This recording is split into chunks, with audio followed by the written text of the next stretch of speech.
In this video, pag-uusapan naman natin ang tamang principles pagdating sa pera. Pero before you proceed, make sure na ibigay mong 100% ang focus mo sa training video na ito para mas madali mong mai-apply yung mga matututunan mo. Dapat mag-take down ka rin ng notes para mas madali mong ma-review ang mga matututunan mo later on. So with that being said, let's proceed. Money principle number 1, gumastos ng mas maliit kumpara sa iyong kinikita. Napakasimple lang ng explanation na ito. Iwasan mong maging social climber o sabay sa uso. Okay lang na maghangad ka ng mga gandang bagay pero ang hindi okay ay pilitin mong bilhin yung hindi pa naman kaya ng budget mo para lang makasabay sa uso. Ganito rin ako dati kaya ako nabaon sa utang. Pinipilit kong sumabay kahit hindi naman kaya. Karamihan sa mga nakikita mo sa internet na may mga sasakyan o mga pa-travel, madalas sila yung mga baon sa utang at walang ipon. Gusto lang talaga nilang makisabay sa uso. Ang totoong mayaman ay nagpapakasarap rin sa buhay pero hindi nila inuubos ang pera nila doon. Gawin ulit nating example si Berting at si Bogart. Nagsimula sila sa Team Genuine na kumikita ng 10,000 pesos per month sa trabaho nila at pares nilang sinunod ang money management system na 50% ng income nila ay gagamitin nila sa kanilang necessities. Makalipas ang ilang buwan, in-apply nila ang natutunan nila sa Team Genuine Academy. Nagawa na nilang kumita ng 50,000 pesos per month.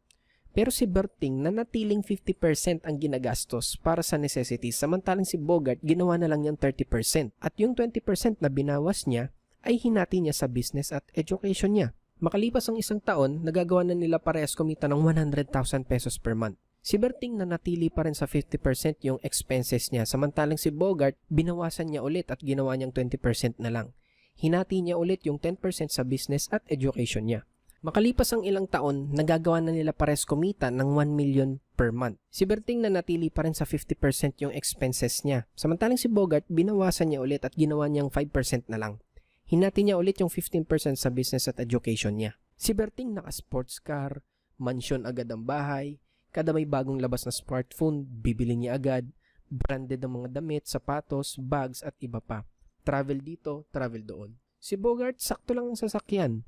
Yung magagamit niya para sa pamilya niya. May magandang bahay at binibili lang ni Bogart ay yung naaayon sa management system. Kapag kaya ng budget, siya kanya bibilhin. In short, pinanatili ni Bogart yung pagsunod sa money management system. Ang tanong, sino sa kanilang dalawa yung totoong mayaman? Si Berting ba o si Bogart? Pares lang naman sila ng kinikita, di ba? Let's assume na ang naitabi lang ni Berting sa kinita niya na 1 million pesos ay 500,000 lang dahil ginastos niya yung another 500,000. Samantalang si Bogart nakapagtabi ng 950,000 pesos dahil 50,000 pesos lang ang ginastos niya mula dun sa 1 million na kinita niya. Dumating ang krisis. Nagkaroon ng pandemic sa buong mundo. Nagkaroon ng lockdown dahil sa isang nakakatakot na virus. Hindi pinapalabas ang mga tao. Sa isang iglap, biglang bumagsak lahat ng income ni Bogart at Berting. Pero dahil may ipon pa naman sila, parehas silang nakasurvive kahit papaano. Pero ang tanong ay hanggang kailan? Kung ang ginagastos ni Berting ay 500,000 pesos monthly at nakapagtabi lang siya ng 500,000 pesos, ibig sabihin, makakasurvive lang si Berting ng isang buwan. Samantalang si Bogart na nakapagtabi ng 950,000 pesos at gumagastos ng 50,000 pesos buwan-buwan ay makakasurvive ng 19 months o isang taon at 7 buwan. Ngayon, tatanungin ulit kita, sinong totoong mayaman sa kanila? Si Berting ba o si Bogart? Palagi mo itong tatandaan, magkaibang social climber sa totoong mayaman. Ang goal natin ay maging mayaman o maging financially free at hindi magpasikat sa iba. Money principle number 2, panatiliin ang disiplina sa sarili. Patuloy mo lang sundin ang money management system at katulad ni Bogart, i-adjust mo rin ito every now and then base sa laki ng kinikita mo. Gaano man kalaki o kaliit ang kinikita mo, i-manage mo pa rin ang pera mo. Uulitin ko, kung hindi ka mapapagkatiwalaan sa maliit, hindi ka mapapagkatiwalaan sa malaki. Iwasan mo rin ang masamang utang o yung bad debt, lalo na kung 3% pataas ang interest. Meron kasing tinatawag na mabuting utang o yung good debt at masamang utang o yung bad debt. Ang masamang utang ay utang para bumili ng mga walang kakwenta-kwentang bagay na hindi naman magbabalik ng pera sa'yo. Ibig sabihin yung gastos. Ang mabuting utang naman ay para sa negosyo. Ibig sabihin pang kapital. Okay lang ang ganitong utang dahil babalik naman sa'yo yung pera at makakabayad ka agad. Taong 2019, meron akong nakakwentuhan na bilyonaryo. Yes, tama ka sa narinig mo, bilyonaryo, hindi milyonaryo. Isa sa mga advice niya sa akin ay wag na wag daw akong uutang kung ang interest ay 3% pataas dahil hindi ko na raw ito mababayaran o sobrang hirap ng bayaran. Mabuting utang man o masamang utang. Money principle number 3, gamitin ang isip sa paggastos, isantabi ang emosyon.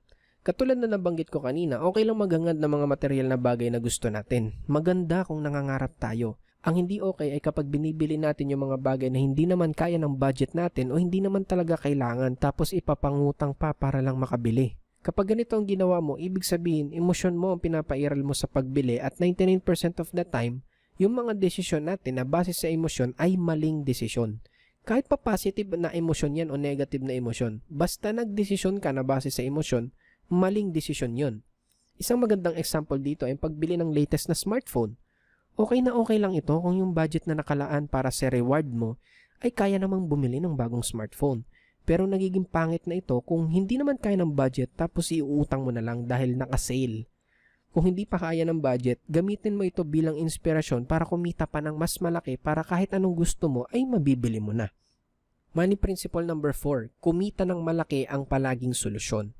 Okay magtipid at dapat talaga natin i-manage ang pera natin pero ang pinakang importante ay kumita tayo ng mas malaki dahil merong tinatawag na inflation. Ibig sabihin palaki ng palaki ang mga gastusin at kung ang kinikita natin ay hindi lumalaki, kahit anong pagmamanage o pagtitipid natin, kukulangin at kukulangin pa rin tayo. Kaya ang dapat na maging focus natin ay palagi mas palakihin ang ating income. And lastly, money principle number 5, ang financial freedom ay pwede sa lahat pero hindi para sa lahat. Sabi nga sa Biblia, many are called but few are chosen. Totoo ito lalong-lalo na sa online selling business natin. Marami ang ginagrab ang opportunity na ito pero sobrang konti lang yung nagseseryoso. At yung mga nagseseryoso ng tuloy-tuloy, sila lang yung nakakakuha ng financial freedom. Kaya kung mapapansin mo dito sa Pilipinas, sobrang konti ng mayaman at napakaraming mahirap. Dahil kukunti lang naman yung nagtitiyaga sa online selling business. Karamihan sumusuko agad. Kaya kung magtutuloy-tuloy ka sa online selling business natin sa susunod na 2 hanggang 3 taon, siguradong makakasama ka sa aming mga kumikita ng malaki. Naalala mo pa ba itong 3 attitude at karakteristik na dapat ay meron ka para maging successful sa online selling business natin? Ito lang ang kailangan mo sa simula. Hindi mo kailangan malaman lahat.